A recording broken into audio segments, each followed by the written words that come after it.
Hey, good Monday morning to you guys. How is everyone today? All of you lovely folks out there in internet land.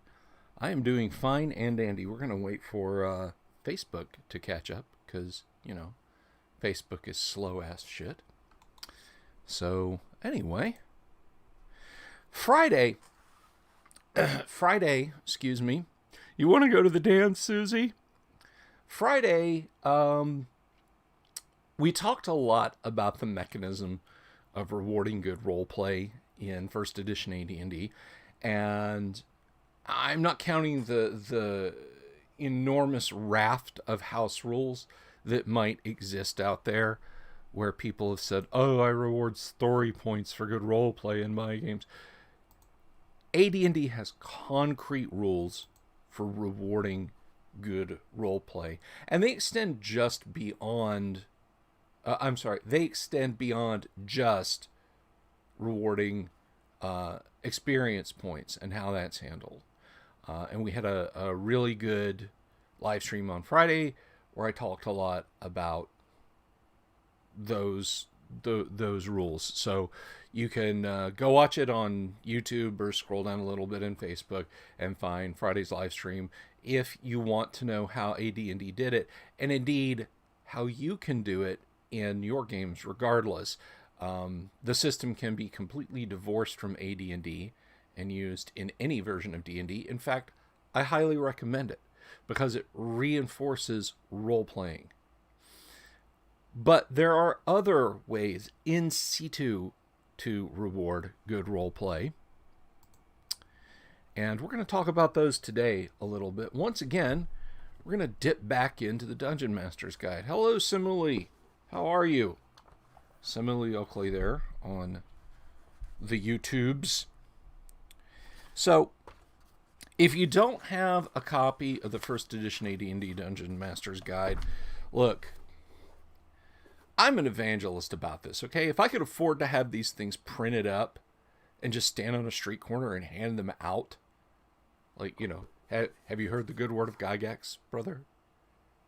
Have you heard the good word, sister? I would do that. But, I'd have to buy each one. That's, $11.99, $14.99 as a PDF, and then have it printed up, I'd have to go full, Scientology. I'll give you the Gospels, but you got to pay me. I apologize if I have any viewers who are Scientologists. Not to you. I just apologize to everybody else if they're... I'm kidding. So, let's jump in to the matter of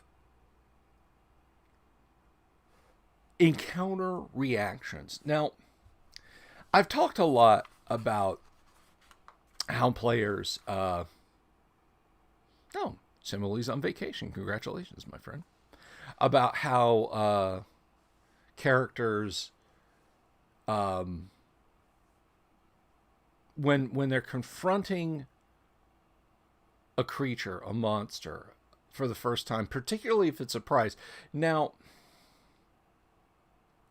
this is kind of jumping ahead a little bit, but, if a party is lined up in full battle rattle just outside a monster's lair, and there's no door, or it's a monster that would have keen hearing anyway and is awake and aware, and they're talking about, okay, all right, well, here we're gonna put the dwarven fighters up front, and then we're gonna have the spellcasters and the polearms behind, and the cleric's gonna cast bless on us and protection from evil, and we're all gonna go in.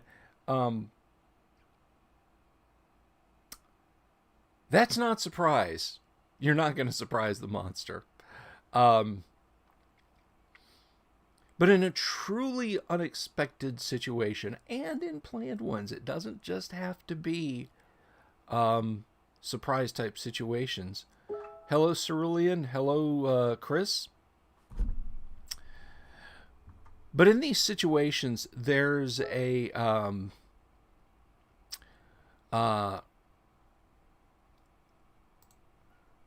there's always a chance that you don't have to fight. And indeed, one of the admonitions in the first edition AD&D Player's Handbook is avoid unnecessary combats. All right? If you don't have to fight something, regardless of what it is, at the time, don't. You know?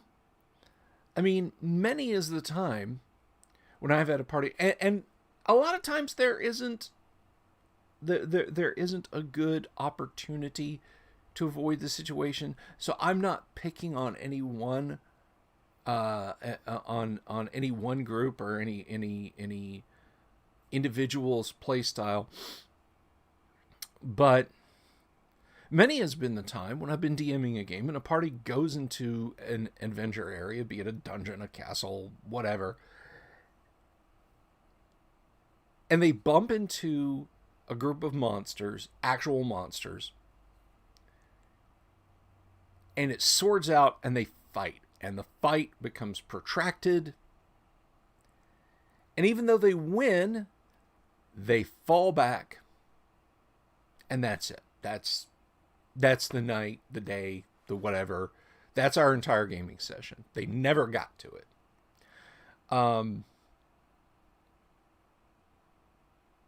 And then the same thing happens again. And it might happen again. Just they get cursed by the dice. And the thing about it is those encounters don't necessarily have to happen.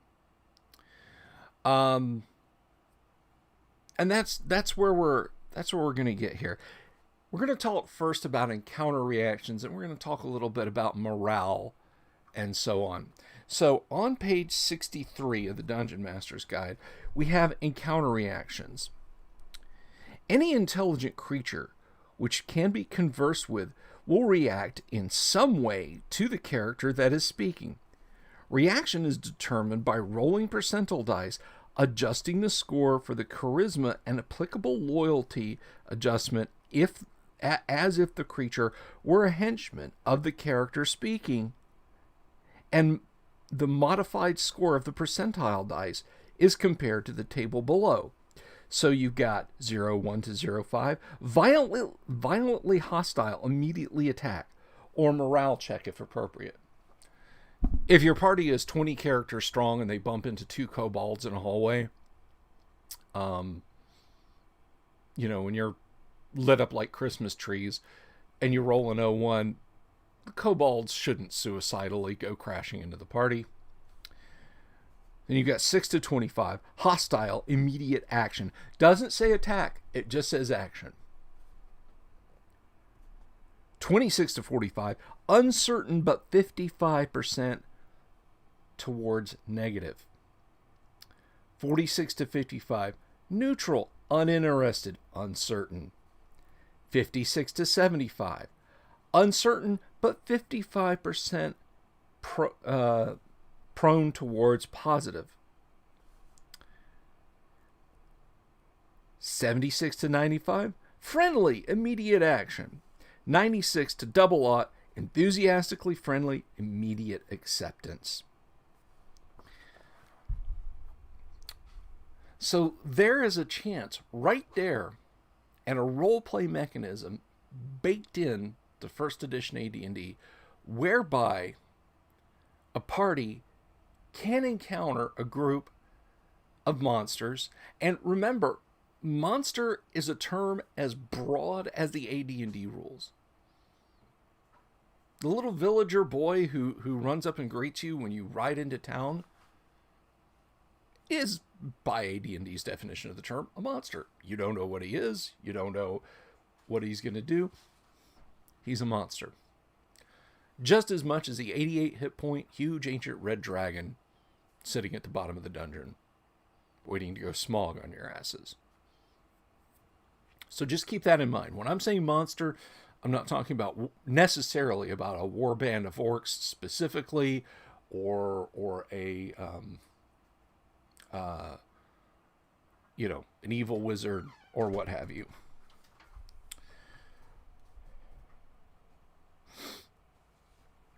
Now, when I was talking earlier about avoiding, that gets into the next bit. It is always possible to flee from an undesired confrontation if the other party is surprised. It is never possible to flee from an encounter where the opposing party is within striking range. See breaking off from melee. A party can always flee an encounter if it gains the first initiative. Whether or not the opponent party will follow in pursuit of a fleeing party depends on the following factors. And then there's a bunch of rules regarding that. But underneath that, we have parlaying. And this is not a set mechanic. There's no table for parlaying here, but it says upon encountering another party, the party with initiative can always elect to attempt some form of communication. This can be a friendly gesture, a throwing down of arms, offering a treasure, or some spoken word or phrase. Just what effect this will be is determinable only by the DM, considering the prevailing circumstances. It is safe to say that a group of elves attempting to parlay with a red dragon will find their efforts generally unsuccessful unless they also have some obvious advantage which the dragon is aware of. It is common for player characters to attack first, parlay afterwards. It is recommended that you devise encounters which penalize such actions so as to encourage parlaying attempts, which will usually be fruitless, of course. So a little nudge in the ribs from Gary there. We're going to get these guys, right? We're going to get these players. But right there is a mechanic for role-playing. Now, when I say a mechanic for role-playing, let me be clear. I don't believe in... And this was one of my gripes with 3rd edition and games that built on it. I don't believe in the die roll mechanic of role-playing. If you like, one of the worst things ever created for 3E, 3rd edition, whatever, was sense motive. I want to, and so often I saw and heard that abused. I'm going to sense motive. Is he lying to us? You know, that never should have been in the game. People used it as a generic mind reading spell. But, you know, anytime players like, yeah, I'm going to try and seduce the hot female sorceress, or to be equanimable, the brawny thewed male sorceress.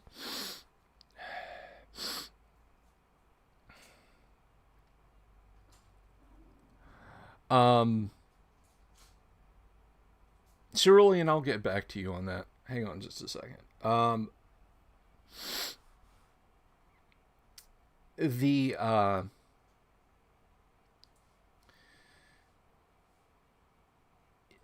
You know, the player says, well, I have seduction, and I'm going to clatter.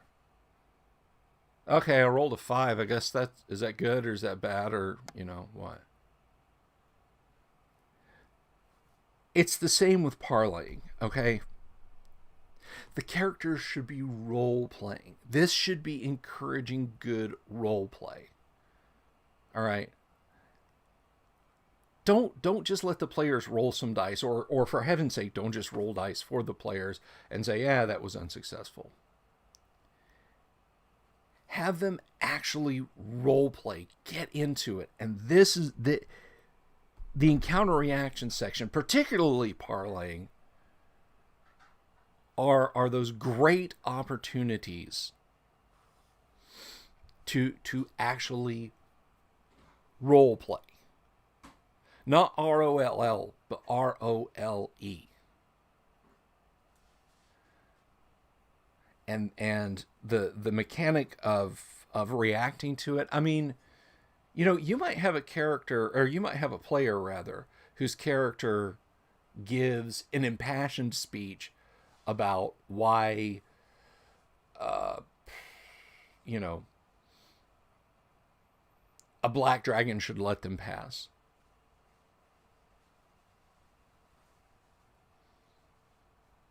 And you roll an 05. Now, Obviously, you can fudge the dice a little bit as a dungeon master.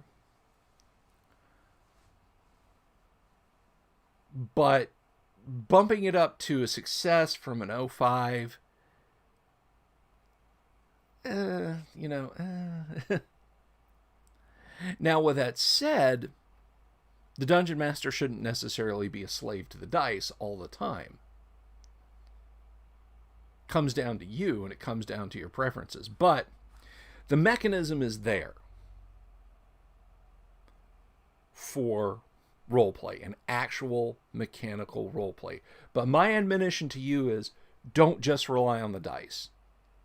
Have the characters engage in some more roleplay. Now I'm going to answer a question here, and then we're gonna go on, and we're going to talk about morale and so on, morale and other reactions, which are fortunately here very easy to access in the bag. And I'll tell you a little bit of trivia about this too. Let's see. Non-play. Okay.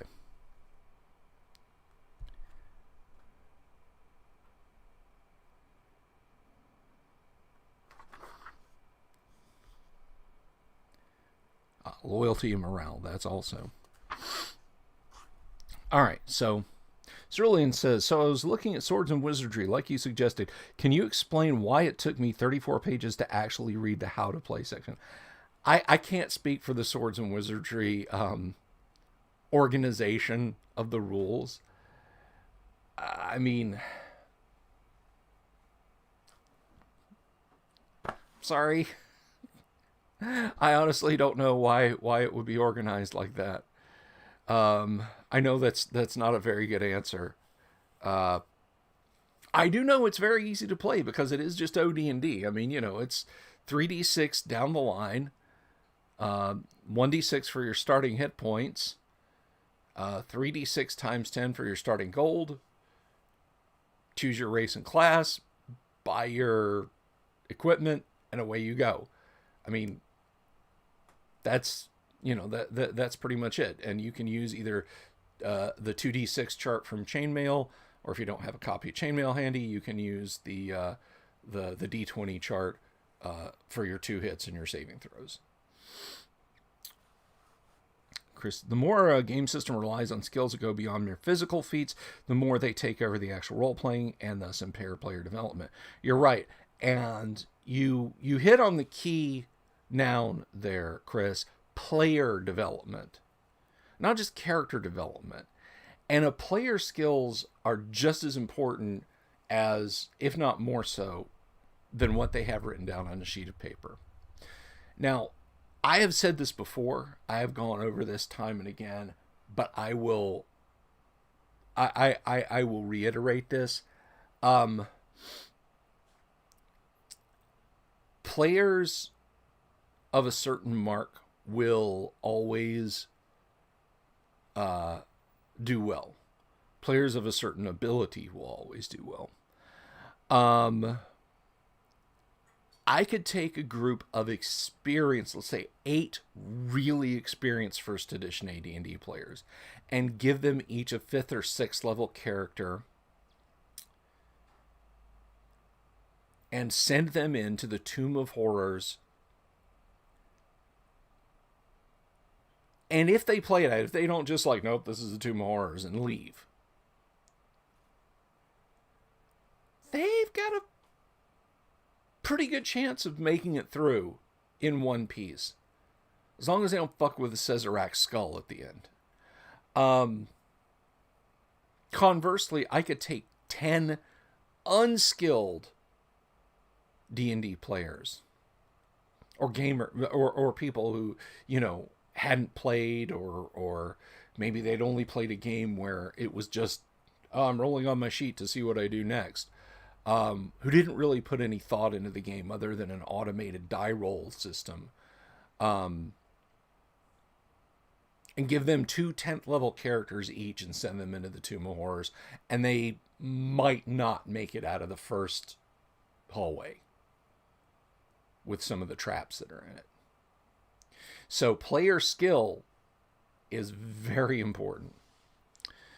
Let's see. Cerulean says, on role-playing, what do I think about intelligence, wisdom, and charisma rolls? Because those rolls can be manipulated to get through riddles or puzzles aimed at the player. As a rule of thumb, I don't do intelligence and wisdom checks, for lack of a better term. The mechanic of having a high intelligence and the mechanic of having a high wisdom, or the mechanical advantages, are, in the case of intelligence, more languages spoken, more readily memorized spells, and for wisdom, it's resistance to certain magic attacks and a higher number of spells memorized for a cleric. Now, I will take them into consideration in possibly non-critical situations. You break into what you think is a treasure vault. It turns out it's an ancient sealed library. Okay, well, we're going to start reading some of the books, Or if the players are like, yeah, we're going to camp in the bottom of this notch canyon on this nice, flat, soft sand, and we'll be safe down here, And I'm like, it's a riverbed, guys. You flash flood tonight and you're all going to die. I might tell the person with a high wisdom or intelligence, So I guess what I'm saying is, as a DM, I don't let stats make or break a game. Now, with charisma, it's a little different, though, because you take like a 17 charisma, and I know this because I'm actually getting to play a little AD&D on Thursday nights every now and again, and I'm running a paladin. I did 3d6 in a row. Not 3d6. I did a 4d6 arranged to taste, and I got just the bare minimum stats to run a paladin. And having a 17 charisma gives me a plus 30% reaction. So if we go back over to page, 62? If I was trying to parlay with a monster, I have a plus 30 reaction. So if I only rolled a 46, well, that comes all the way up to a 76, depending on how I present it. But I mean, as far as riddles or puzzles, like if I have an actual riddle, a perfect example, the riddle at the beginning of S2 White Plume Mountain. You meet a Gyna Sphinx and she gives you this riddle. Round is she, yet flat as a board, altar for the lupine lord. The answer is the moon. But if I give that riddle to the players and they can't guess what the answer to the riddle is, I'll sound it out. I'll write it down. I'll give them as long as they need to puzzle it out.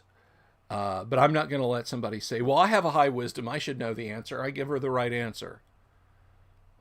No, that's not how that works. And it's the same with traps and puzzles and everything else. The players themselves have got to be engaged. Again, encouraging role-playing.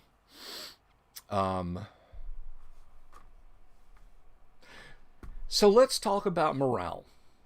Let's talk about the other side of reactions. Now, I talked about expert hirelings and henchmen and so on.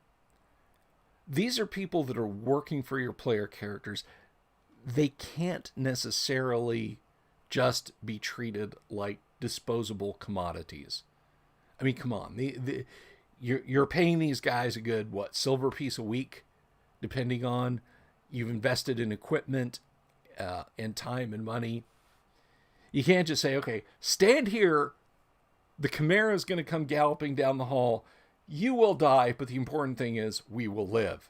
I mean, you can certainly do that as characters. If they do survive, I can promise you, when you get back to the city of Greyhawk, when you get back to wherever, they're not going to put in a good word for you with the local Better Business Bureau. So we'll talk about morale and what good role play can do to impact morale. So when do you check morale? Morale checks are made when you're faced by an obviously superior force, such as in melee when one force is hitting twice as often as the other. And then you should check each round. 25% of the party eliminated or slain, or individuals taking this much personal wound damage. Check it plus 5%. Leader unconscious, check it plus 10%. 50% of a party eliminated or slain, check it 15%. And leader slain or deserts, check at 30%. And then there are morale check modifiers. Each enemy deserting, minus 5%. Each enemy slain, minus 10%. Inflicting casualties without receiving any, minus 20%.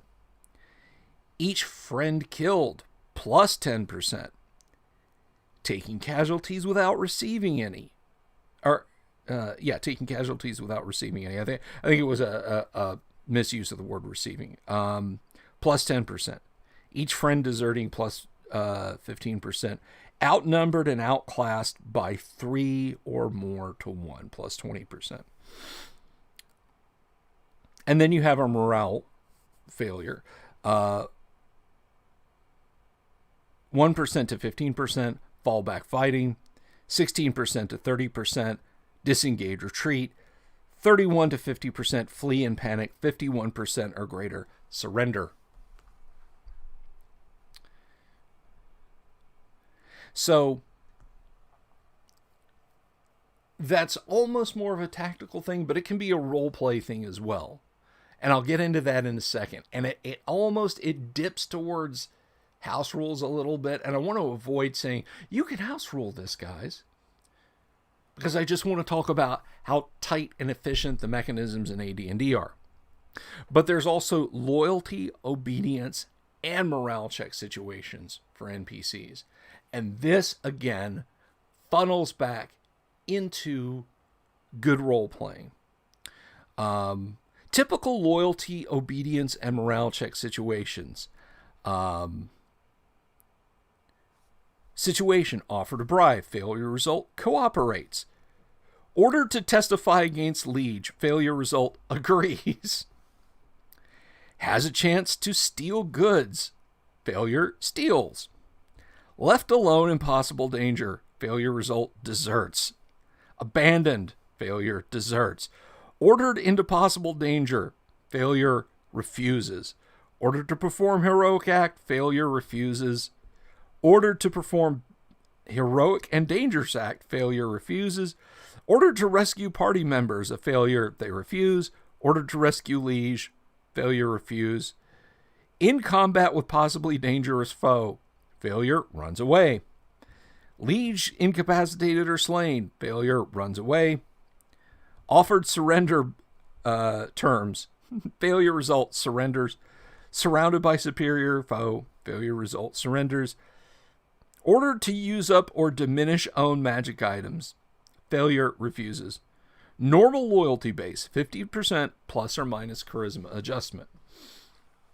So, there again, a role-playing mechanic. Goes back to the Lord Farquaad thing, you know.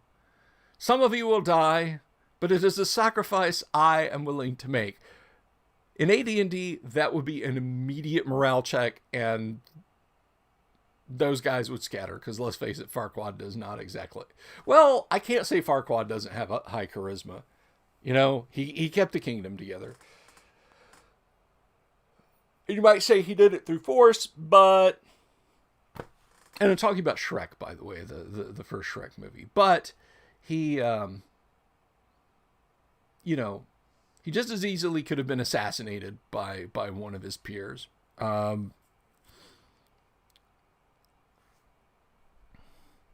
Loyalty of henchmen and allied creatures. Less than 1. None will attempt to kill, capture, harm, or desert at first opportunity. 1 to 25. Disloyal. Always seeks own advantage regardless of circumstances. 26 to 50. Now the median here, this is interesting because the top end is the median. And that still shows little loyalty. Will seek own advantage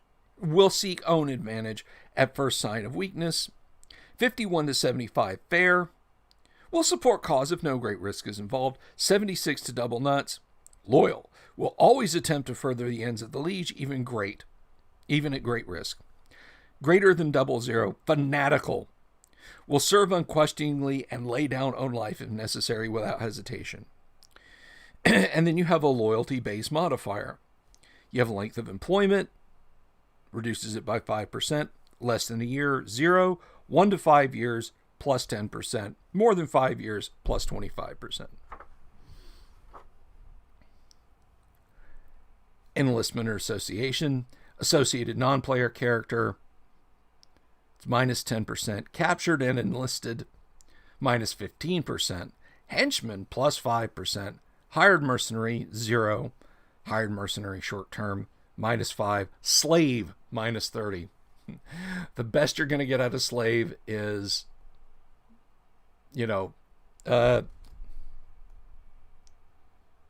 loyal. So you think of the Roman house slave back in the day, these are guys, they'd be maybe purchased by a senator early on in their lives, but they'd live in the house, they might marry into the family and so on. They're technically slaves, but still, they might remember, hey, the Legion rolled through, my dad said, I'm not going to let you guys kidnap my wife and my children, and he got crucified for his troubles and so on. But you still might get a modicum of loyalty out of them.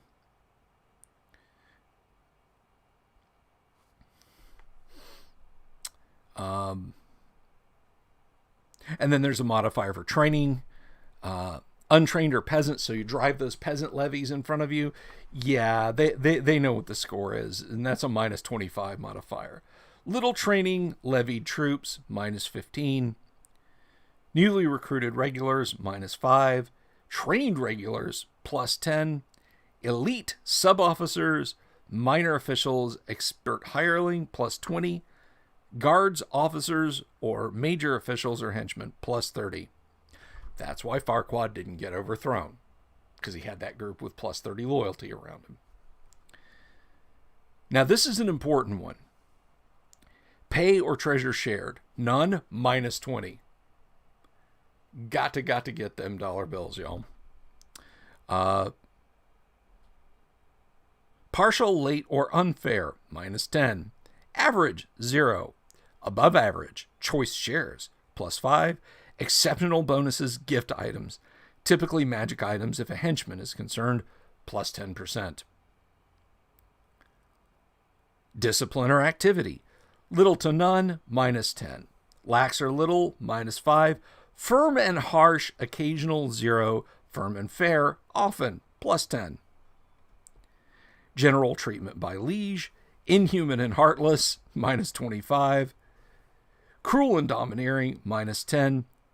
And this one applies only when the liege is not present, is incapacitated or dead. If the liege is near and in power, minuses are treated as pluses. Otherwise, treat as 0. Fear.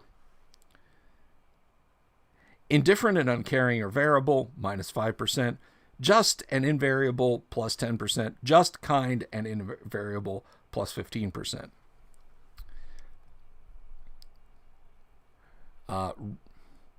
Racial preference 4. And this is a little bit more of a complicated chart because it goes into matters of racial preference, which is another role-playing mechanic of first edition AD&D. Alignment factors into this. The alignment of the leash. Lawful good characters are going to get more loyal henchmen, whereas chaotic evil are going to get the least loyal henchmen. And then there's situational modifiers. So here we have, and this is all the way in the back, and the bit of trivia that I was going to tell you is some editions of the Dungeon Master's Guide. Now, when the Dungeon Master's Guide was first printed, this last page, and it is so last, it's technically 239 and 240, but it's not numbered.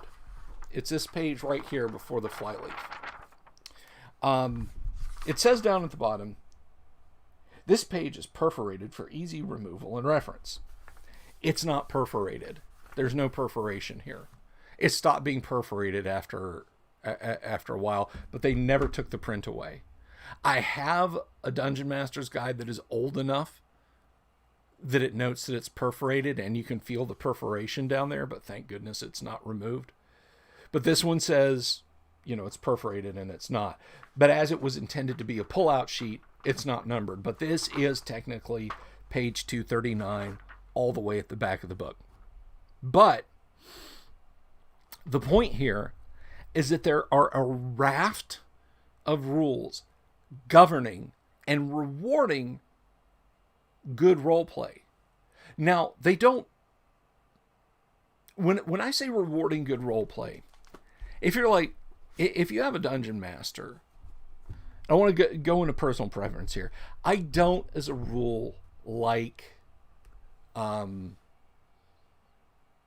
players who opt to run, I don't like it when players opt to run evil characters. I have gamed for 40 years. And much, if not most of that, being Dungeons and Dragons of some stripe. In that time, I've seen very few people who said, yeah, I'm going to play a chaotic evil character. I'm going to play a neutral evil character.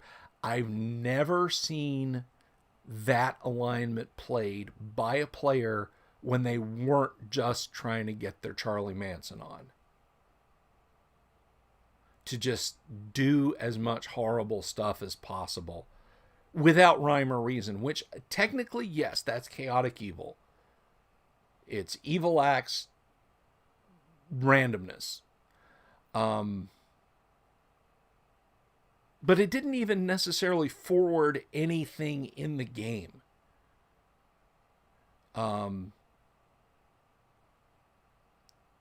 So, as a rule of thumb, I don't like that. Now, fortunately, very, very rarely have I ever had someone approach me and say, look, I want to play a chaotic evil character, or I want to play even a neutral evil character. Lawful evil is a little different. I think you can be good and lawful evil. You know, it's like, of course I'm not going to burn down the orphanage. One, it's next to my own distillery. And two, it's just bad for business. It might have nothing in the world to do with the welfare of the children, but everything to do with just making a bad scene, and that's okay. But I will not say that the rules, with the noted exceptions there under henchman morale, outright punish you playing a chaotic evil character. You might run a merry band of cutthroats, just understanding you have to sleep with one eye open, or magic mouth spell cast on your chamber door. Similarly says, murder hobos rise up. And if so, good for you. I mean, that's awesome. But regardless of what your alignment is, the rules for morale reward good roleplay. Now, if you've pitched your character as just being cruel and domineering, you're playing, I don't know, you're just... You're just playing a character who treats people as disposable commodities. There are rules that will reward that sort of play style. If you're absolutely 100% bought into the idea of, I don't care about my henchmen, that's my character's MO, not caring about henchmen, that's cool. The rules have got you covered. If on the flip side, you're like, you're coming to me as a player and you're like, man, why'd all the guys I'm trying to hire keep deserting? Well, you got your answer right there, and it's in the rules. So the rules do absolutely, unquestionably support good role play. And I think we've proved that with Friday's stream and today's stream. The rules are baked into AD&D, and I don't know that they're in any other version of D&D or any clone game. That good role play on your part is rewarded in the rules. There is a mechanic for good role playing. So when people, and I'm thinking specifically in this case of Ryan Dancy, I'm not going to go back into the story again, say that, AD&D, it's not much of a role-playing game, you're wrong. There are people who didn't want to take the time to fully read the rules. And this is the bulk of the rules. The fact that the rules are in the Dungeon Master's Guide for doing that, I don't know if it turned them off or what. But if you jump into AD&D, you should absolutely be prepared to engage in some good role play, especially if you've got a good DM. Now, if you have a poor DM who ignores all those things, who thinks they're unimportant, and you wonder why it is, at 5th level, I've got 62 million gold pieces, 8 magic swords, and, army of 1,000 henchmen. Wow, AD&D is broken. It sure is broken. No.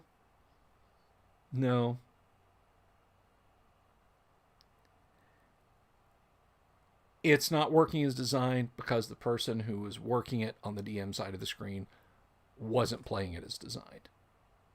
That's the problem. Now, AD&D is by far not a perfect role-playing game. I get that. But people who dismiss it out of hand and say that it doesn't have things like a system for rewarding good role play, like a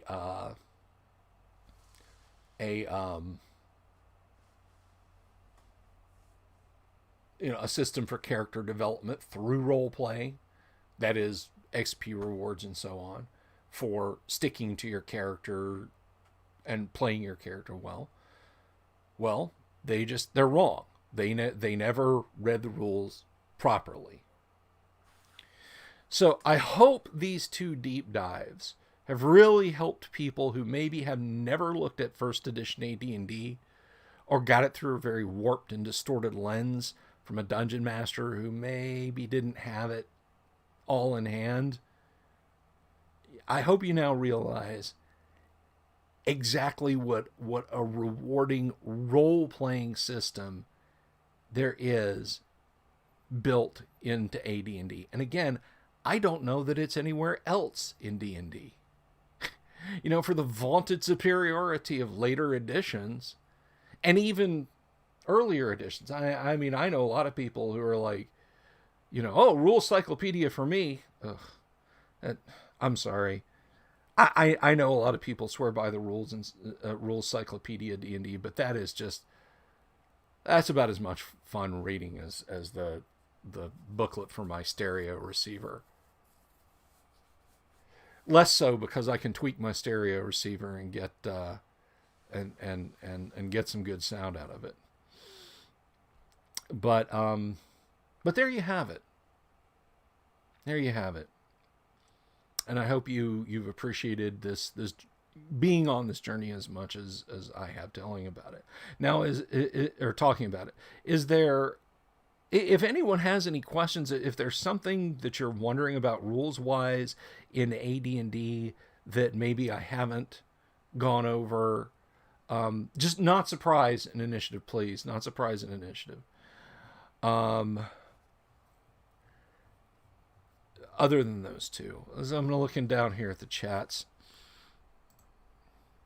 Joshua Ford, in programming, monster means object or mob. Gygax influence term. Interesting. Nice armpits. Let's see. Hello, Jem. I see you. Hey, Randy. I got a lot of chats over on Facebook that I was not seeing. In programming terms, monster, object, or mob. Gygax influence term. It's Joshua Ford. Nice armpits. You like my pits. Double nuts is 0, on percentile dice. It indicates a 100. I see you, Jem. Eat local. And it's good to see you, Randy. Here, you know what? I'm going to pull the live streams out so I can see you guys commenting. So I don't want you folks on Facebook to think I was ignoring you, because I wasn't. Let's see. Simile says, Lawful Evil would probably be the most fun to play. Maybe? I don't know. I like the goods. Lawful, neutral, chaotic. Chaotic's a little odd to play. I honestly... I really, really don't like the when people go into real world examples, trying to pull out examples of alignment, because we're all bad at some point. Okay, we're all very good at some point. Sometimes we're just kind of, I don't care, whichever, about our moral decisions. I mean, humans, I think at best would be chaotic neutral. Somebody said, I meant out of the evil ones. Yeah, definitely. I mean, neutral evil, you're just seeking to make bad things happen. It doesn't matter what you do. Obey the law, don't obey the law. The primary goal is misery and woe. Neutral evil is worse than chaotic evil.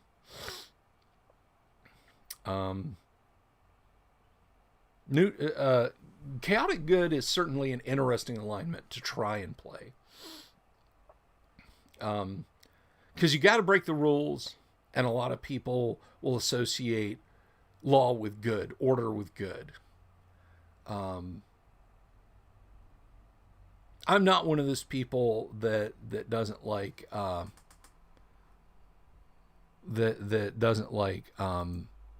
doesn't dislike alignment, rather. I'm not one of those people who dislikes alignment.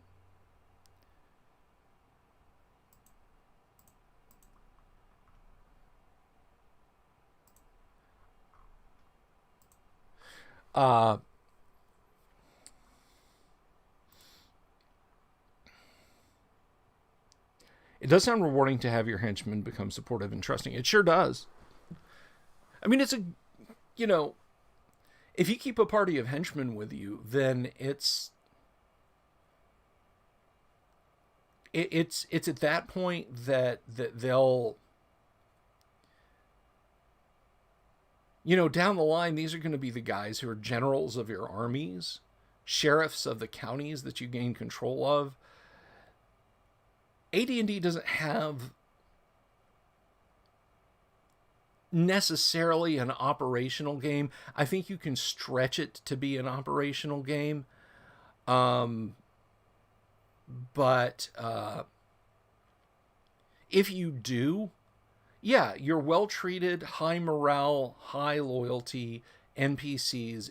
If the player has played them, if the player has role played properly and has engaged with those characters, they should absolutely, or those non-player characters, they should absolutely be the ones that you're giving like okay, making you captain of the Bailey.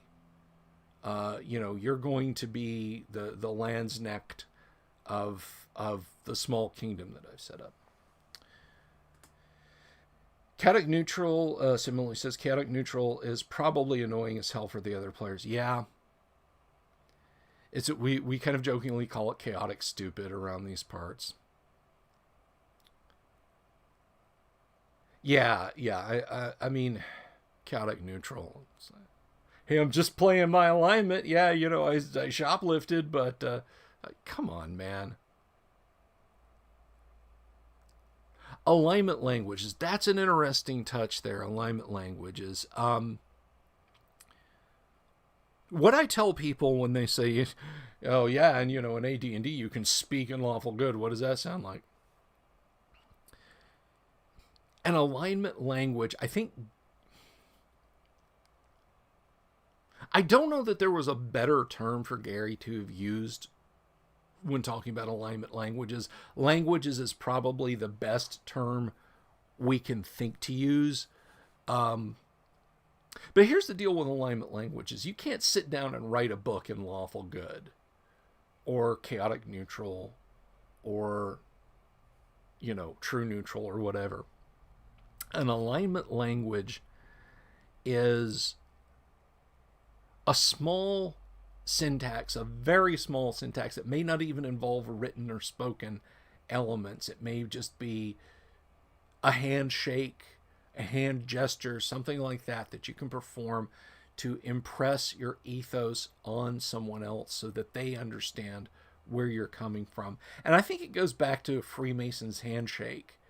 I'm not familiar with them. I was never a Freemason. I'm not one of those people that think, they're part of the Knights Templar, Illuminati, satanic conspiracy. But I know that they've got a lot of different, like how you hold a person's hand when you shake it. Or, like you might reach over and touch, like clap your hand on their arm in a specific way. But it implies to that person, this is my personal ethos. I represent a lawful good society. Now, if the person's not of that mean, they might not understand why it was you shook their hand with your pinky curled under, or you clasped their hand like that and then patted them on the arm twice. It's going to vary a lot between, a chaotic evil person might see you in the streets. You're wearing your brooch pin of Hextor, and he just sees you, gives you something like that. That is an alignment language. It's not something that you can sit down and say, oh, this book is written in lawful good. Let's go find a lawful good person and have them read it to us. That's not what an alignment language is. Chris says, lawful good does sound a lot like ecclesiastical Latin. I suppose. I would think that there probably were some verbal components of an alignment language. But there are some creatures that have an alignment but don't speak a language. I mean, the example given in the I think it's in the Dungeon Master's Guide, where it mentions alignment languages, but like blink dogs are intelligent and chaotic good. They haven't the faintest idea what an alignment language is. You can't walk up to a blink dog and start trying to speak to it in chaotic good or lawful good. It's just going to kind of look at you, wag its tail, sniff your hand, and sit down and think nice thoughts about you.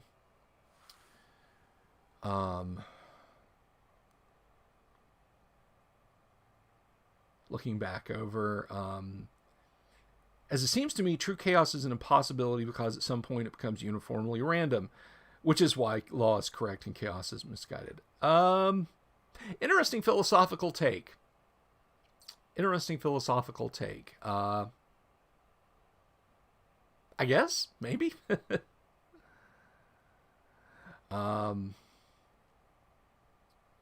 Paul says, I'm speaking vested self-interest to the merchant. I'm sorry, they only speak objectivist. And I ran away from him. You see what I did there? People mistake lawful good as lawful stupid. As far as I get, it is about how benevolence is for the innocent, mercy is for the ones who break the law by accident or mistake. The guilty deserve none. Well, I think we can make the case that it depends on what you're guilty of. You know, did you murder 6 people? But yeah, no. I mean, lawful good does not equate to lawful stupid, and you shouldn't have to play it that way as a player. But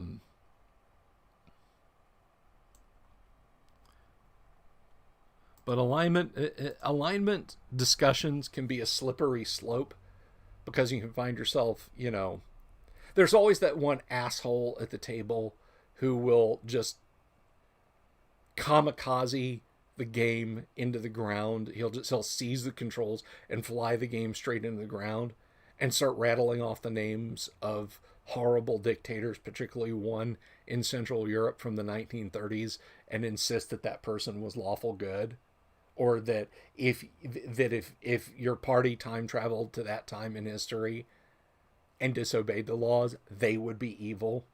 To which I say, bullshit. Next deep dive you do should be a treatment of alignment, as Gary said it out in the Player's Handbook and Dungeon Master's Guide. I can do that. You guys let me know if you want to talk about alignment. And let me set a ground rule right now. I just touched on something that I will not do. I will not divert the discussion into the discussion of how alignments work in the real world, because they don't. And I said earlier why they don't. Human beings, living actual human beings, are not restricted by rigid codes of ethos. All right? Yes, there are absolutely twisted and screwed up people out there whom you might be tempted to say, that person is chaotic evil or that person is neutral evil. But there are people that we view through a lens that we might say, oh, they're always this, who aren't. So I will talk about alignment. And Paul, you make a good point. It dovetails off of role-playing rewards nicely. And I think it does. I think it does dovetail off of role-playing rewards. So we'll talk about alignments and what they mean in the context of Advanced Dungeons & Dragons 1st Edition. I will not say, you know, Charlton Heston was lawful good because blah, blah, blah, blah. And then cherry pick a bunch of examples about why I think Charlton Heston was lawful good. And conversely, I will not say, you know, this other person was chaotic evil, blah, blah, blah, blah, blah. Because for every example in favor of a real world delineation of someone's alignment that I could give, you could go the opposite way with him. I can end the chat with what alignment each SCOTUS judge would be. That would please everybody. Neutral. If they're doing it right, it's neutral. But I'm not going to do that.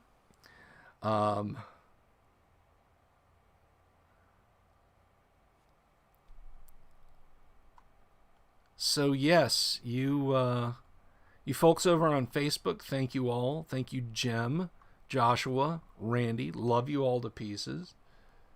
And of course, the YouTube crowd, Chris, Emily, Cerulean, Paul, all you guys, I appreciate it. So I'm going to do that. Now, I don't know that I'm going to get it tomorrow. We'll probably paint some more tomorrow. I'm definitely going to want to think about the alignment, because we'll have to have 2 volumes out, the Player's Handbook, and, well, maybe even 3 volumes. And I'll explain that later. But the Player's Handbook and the Dungeon Master's Guide, as well as a Monster Manual, to go into those details. So before we wrap up, any final questions? Any thoughts about role playing in first edition AD&D and the rewards thereof? Hit me up. We'll give it a couple more minutes before we go. It's good to see you again, Randy, by the way. That's Randy Buckness over on Facebook. You can join us over on YouTube, too. Anyone can come over on YouTube. I say I currently, if Facebook's metrics are working properly, then I've got one person currently viewing over there. But I had as many as 4. I had the lovely and sweet and very nice Gem Hawk was on for a while, and Josh Ford was over there, and I got Randy over there. Hey, a lot of viewers today over here. Hey, maxed out at 8, which for me, that's a bunch. I don't get as many as a lot of other streams, but oh, that's what. Let me see here.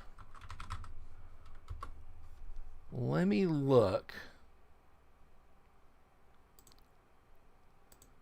Channel. Okay. So we're currently sitting at 659 subscribers. I guess somebody just couldn't handle my awesomeness. I'd love to get up over 1,000, and you guys know why. I've told you why. Because when we get over 1,000 subscribers, folks, there's going to be a virtual con. There's going to be games you can jump in and play. We're going to run stuff. Kyle Shuant said he would run games. We're going to do a mini convention. It's all going to be for you guys. I'm going to do 1,000 viewer face conceal where you don't have to look at me ever again. Just kidding on that one. But we're going to have we're going to have a fine time when we hit 1,000 viewers. And I'm picking 1,000 viewers. It's a nice round number for one. 2, at 1,000 viewers, I get access to certain things on YouTube that they don't let you do unless you have 1,000 subscribers. And one of those, for example, is the ability just to put up little thumbnail pictures, not thumbnails on the videos, but like if I said, oh, here's a preview of what we're going to be talking about, and took a picture of some unpainted classic miniature or something like that. It's kind of a teaser or something, but I can't do that. Polls. I could ask you guys questions about future videos and future live streams. So all those unlocks come when I hit 1,000 viewers, so 1,000 subscribers, and I really want to hit 1,000 subscribers. So currently sitting at 659. If we can just get 341 more, folks. So put the word out, guys. There's going to be a mini convention. I'll have Dwarven Forge set up for dungeon crawl stuff and miniatures. The whole 9 yards. It'll be super cool. Also, I heard something happens at 1,000 subs. Yes, the rumors are true. Something happens at 1,000 subs. So yeah, please, if you haven't subscribed on YouTube, please subscribe. Click the subscription, click the bell, and we'll get to that 1,000 subs, and everything will be hunky dory. And I got to start making little like pre-recorded videos. Because apparently these hour-long live streams, YouTube just does nothing. It doesn't know what to do with them metrics-wise. It just like keeps them buried. I doubt very seriously anyone watching these videos just randomly found them on YouTube. If you did, comment in the comments or in the live chat and say, yeah, I have no idea who you were. I just kind of stumbled on this. But I definitely want to start working that Al Gore rhythm. You are hearing me talk. And we'll get there. We'll get there eventually. Might not be till the end of the summer. Might not be till the end of the year, but we'll get there eventually. All right. Well, I am going to go, guys. I love you all. Thank you for stopping by today. Randy, Jem, Josh, Paul, Cerulean, Chris, Samuel, thank you all very much for watching. And those of you who sat quietly and didn't comment in the thread at all, thank you guys too. I'll be back tomorrow. We'll do some paint streaming. I'll continue to paint. And I got something to show off to you guys, but I'm going to show it off to you tomorrow because it's painting related. So we'll see you then. Thanks all. I love you, and I'll talk to you later.